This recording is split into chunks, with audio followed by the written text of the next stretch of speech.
as the berries in June. Red the rose, skin pale as the light of the moon, gently as she goes. Welcome to Snark Theater, where bad fiction gets blasted. Well, folks, we're back for a second season of Snark Theater. You asked for it, and I am obligated to poison my brain eyeballs with yet another atrocity from Laurell K. Hamilton's Anita Blake vampire novel series. This time around, we're tackling the 11th entry called Cerulean Sins. While Narcissus in Chains has a well-deserved reputation for being the most offensive Anita Blake novel, Cerulean Sins has a different set of problems. We still have to put up with the same purple prose, the same useless characters, and the same irritating forced relationships. But Sins is also when Laurell K. Hamilton truly lost the ability to edit her own work, or hire someone to edit it. There are so many long, boring, pointless conversations that start with Sins and continue onward through the series. Thus, duct tape your sanity to your side because you're going to need it. Let's dive into the dribbling abomination known as Cerulean Sins. Chapter 1 basically sets the tone for the whole novel, with Anita babbling on about how early September is a busy time for animators, and she's been worked to the point where she's missing out on some sleep. And in true Anita style, she immediately starts the second paragraph reminding us what a bitch she is.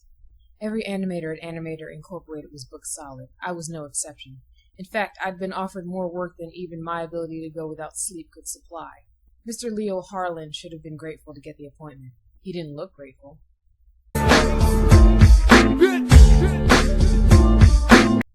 God, woman, we just got here and you're already sending the bitch meter off the scale. Imagine if you were just a random person who picked this book up off a shelf with no prior knowledge to who she is or what she does. You'd probably make a face and wonder why she's so damn high on herself. Truthfully, this is yet another serious problem with the series. Because we're now in book 11, Hamilton doesn't feel the need to follow the rules they teach you when you first become a writer, i.e. hooking the reader on the first page. She's been doing this crap for years now and assumes you already want to read whatever crawls out of her ass and dies on the page.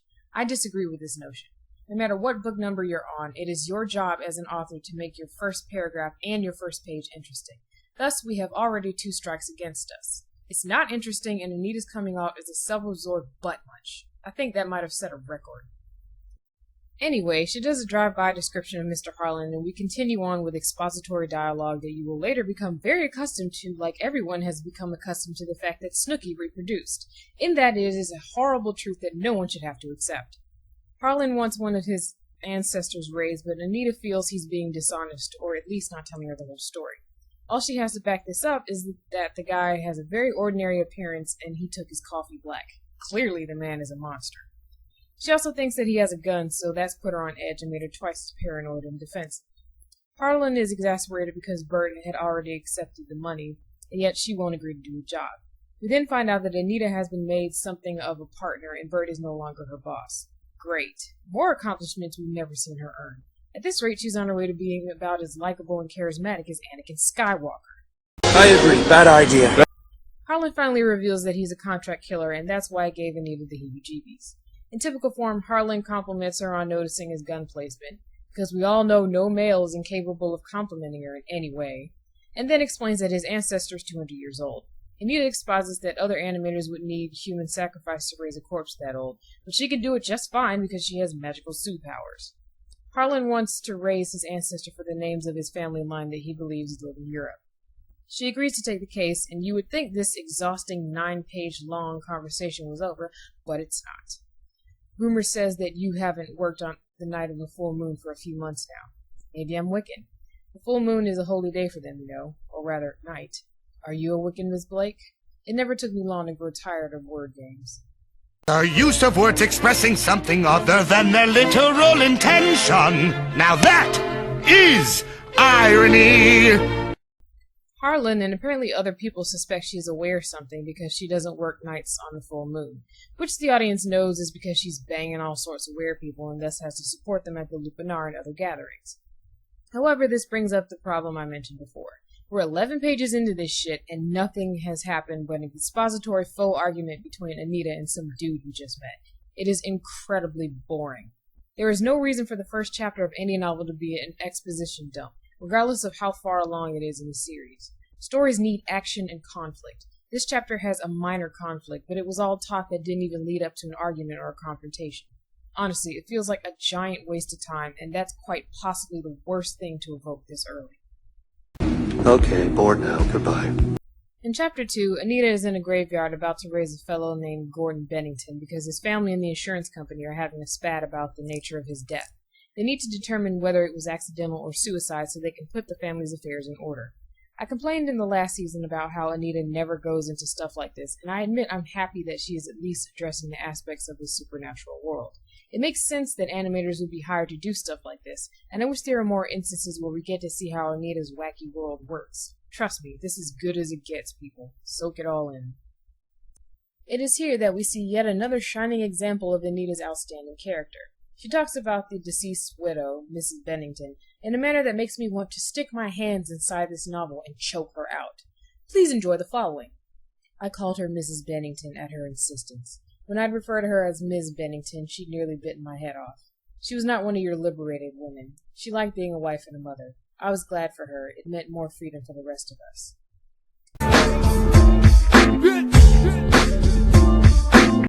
First of all, you tiresome shit-sucker, you're supposed to call that woman Mrs. because she is in fact still married even if her husband died recently. Second of all, how dare you insist that a woman wanting to keep her dead husband's name means she's not liberated? Hamilton clearly doesn't even know what that word means, because taking your husband's name does not mean you're a slave to him. It means you have pride in the man you married, and you love your family enough to combine it with his. It has nothing to do with being liberated. Third of all, implying that wanting to be a wife and a mother is giving up freedom makes me want to hire someone to come and skull fuck you until you die. There are millions of hardworking women who bust their beautiful asses day and night to raise their kids, love their husbands or wives, and exemplify kindness, strength, and humility. How dare you look down your nose at them and act like you're part of the liberated generation, when in fact you have the same sexist ideals that women like them have been trying to defeat for decades. 17 pages, people. We are 17 pages in, and I already want to throw this book across the room. Why do we live in a world where this bitch is supposed to be our main hero? Is that little f***er's alive? There is no joy in the universe. Life is shit, I tell you.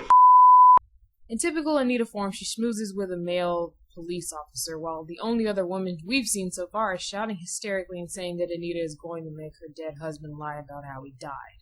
Classy. And like before, the cop goes on to compliment her, saying that he knows people who would rather take her as backup than other cops. Because she's super special, awesome, and manly, and she can do amazing things that trained police officers obviously can't. I'll agree with that one, at least. I've had bad experiences with cops, but I doubt any of them are as sexist and self-absorbed as Anita. I'd like to mention that the conversation peters out after Anita mentions Zebrowski, whom I assume we'll be seeing soon since she and the cop brought it the fuck up out of nowhere. And that's the end of Chapter 2. That's right, 2 chapters, 22 pages, and we barely even have an idea of the plot. Fantastic writing, isn't it? That's just funny. You know what? Fuck you. In Chapter 3, Anita gets ready to raise Mr. Bennington, and while she gets her stuff together, she continues expositing about her abilities and such. This is at least better than another pointless conversation with a minor character we'll never see again, because she mentions that she has stopped killing animals to use their blood to raise zombies, and instead uses her own blood. Granted, she's only doing this because she was being pressured by Marion, her psychic mentor, and her coven, but at least it's an attempt to humanize an otherwise intolerable character. She raises Mr. Bennington, and he admits he accidentally killed himself. Whoop-de-doo. This chapter would also be a massive failure if Asher didn't suddenly show up right the fuck out of nowhere behind Anita, effectively scaring the hell out of everyone present. I have to admit that mental image is slightly hilarious, but let's move on. In Chapter 4, Anita tries to calm down all the officers Asher spooked by flying in, and he explains that Musette has been injured. Musette is a lieutenant to Belle Morte, Jean-Claude and Asher's creator. They hop in the car, and as usual, Anita can't concentrate on anything other than Scar's McStudmuffin. I have to mention here that there's an odd paradox in the relationship between Jean-Claude and Asher. Hamilton's writing has a handful of annoying homophobic moments, yet she writes these two as openly bisexual. Then, to further confuse things, she constantly writes it through Anita's perspective, as if her inclusion is the only thing that makes their love acceptable. I honestly hate that aspect, because I think Jean-Claude and Asher are fine being a couple on their own, and don't need Anita butting in with her demands. But trust me, there's a lot more of that to discuss in the coming chapters, so let's keep going. Musette wasn't supposed to show up for another 3 months, and Team Anita hadn't negotiated the terms of the meeting, so technically she's breaking vampire law. However, since Musette is one of Belle Morte's highest officials, they can't harm her. Anita asks why they can't just fight back, and Asher explains that Belle is too powerful, and they wouldn't be able to go toe-to-toe with her, and that she knows this is a fact. I can't blame him. I've seen Belle take out some bulls before. Bitch don't play. In Chapter 5, Anita and Asher call the gang to let them know that what's going on, and arrive at Circus of the Damned to see Jean-Claude, who is entertaining Musette. Damien, Anita's vampire servant, shows up to throw in his lot, even though he's about as useful as Willie from the Indiana Jones movies. Just when I think things are going to get nauseating, my favorite lecherous werewolf, Jason, shows up. Thank God. Seriously, folks, this novel is unendingly boring. So I'm going to soak in every bit of Jason I can get, because he's the only source of entertainment we're going to get. Unfortunately, he doesn't get to do much as the gang continues throwing exposition left and right about why Jason has showed up, which is to be food for Musette as he is Jean-Claude's pomme de sang, or basically his daily meal. However, while he doesn't get to be funny, he does manage to divert the moment away from Anita's usual selfishness by revealing that he is an unwilling participant. If you recall, in an earlier novel, Jason agreed to feed members of the vampire council, and they rotted all over him while taking blood, which created an inherent phobia in the poor guy. Anita manages to calm him down, and it is the first bit of good writing I've seen so far, because I genuinely do feel bad for him. Yet again, I question why Anita is the protagonist when Jason's life and backstory is far more interesting. I mean, he's a perverted bisexual werewolf stripper. I would read so many novels with him as the protagonist. However, we do get one little laugh in right at the end of the chapter. If you don't handcuff Damien to Anita tonight, she's never going to make it through Musette's little show. I do not believe that would be necessary, Asher said. Will it, Anita? I frowned. How the hell should I know? Besides, I'm fresh out of handcuffs. Jason drew a pair out of his jacket pocket. You can borrow mine. I frowned harder. What are you doing carrying around a pair of handcuffs? I held up my hand. Wait, I don't want to know. He grinned at me. I'm a stripper, Anita. I use all sorts of props. And with that lovely mental image, we're done with the first 5 chapters of the frightfully boring Cerulean Sins. I promise to try my best to keep you amused as we slog through these dialogue-heavy chapters. See you next time.